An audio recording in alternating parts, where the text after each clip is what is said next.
خود دی ہے شان اپنے ولیوں۔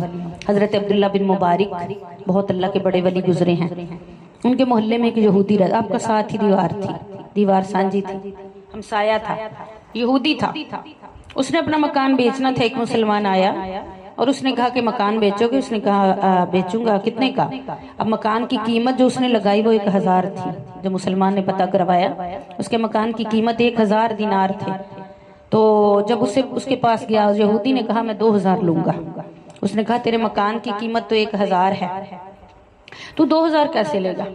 اس نے کہا مکان تو میرا ہے، لیکن دیکھ میں ہمسایہ کس کا ہوں، میں ہمسایہ کس کا ہوں، میری دیوار سانجی ہے کس کے ساتھ؟ 1000 میرے مکان کا ہوگا اور 1000 عبداللہ بن مبارک کی ہمسائیگی کا ہوگا۔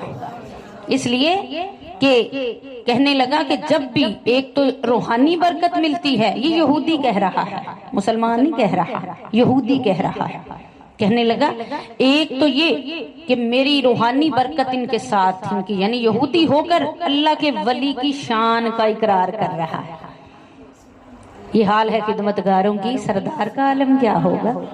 اور دوسرا کہنے لگا کہ میں آج تک میرے بچے رات کو، میں مفلس ہوں، غریب ہوں، میرے گھر میں کبھی روٹی ہوتی ہے کبھی نہیں ہوتی، لیکن آج تک میرے بچے کبھی رات کو بھوکے نہیں سوئے، روزانہ عبداللہ بن مبارک کے گھر سے کھانا آتا ہے۔ یہ اللہ کے ولی کے گھر کی سنگت کا فیض ہے۔ تو پتہ یہ چلا کہ جس خدا نے، اللہ تبارک تعالیٰ نے جن اپنے بندوں کو یہ مقام و مرتبہ عطا کر رکھا ہے، تو ان کی سنگت میں ہم ایویں ہی نہیں جاتے، ایسے ہی نہیں جاتے، ان کے اندر ہمیں خدا کی شان نظر آتی ہے۔ جس طرح وہ رب ہو کر ہر صفت اس میں ہے، ہما صفت موصوف ہے، کتابوں میں اس کی صفات کا ذکر ہے، لیکن اس نے اپنے کلام کا آغاز کیسے کیا؟ الحمدللہ رب العالمین۔ رب کے معنی کیا ہوتے ہیں؟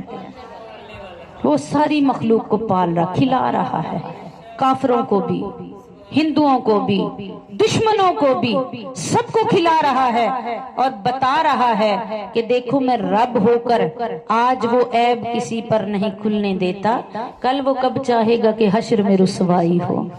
اس لیے وہ رب ہو کر، تو قربان جائیں عزیز بہنوں، بات یہ بتانا چاہتے ہوں کہ اللہ والوں کی سنگت سے، اور یہ بھی اللہ والوں کو اللہ نے شان عطا کر رکھی ہے کہ آپ اب ذہن میں آتا ہے بھئی ہم تو یہاں بیٹھے غوث اعظم کی 11ویں منا رہے ہیں، غوث اعظم سے پیار کرتے ہیں، وہ بغداد میں ہیں، اب اتنی دور ہم ان کے پاس کیسے پہنچے؟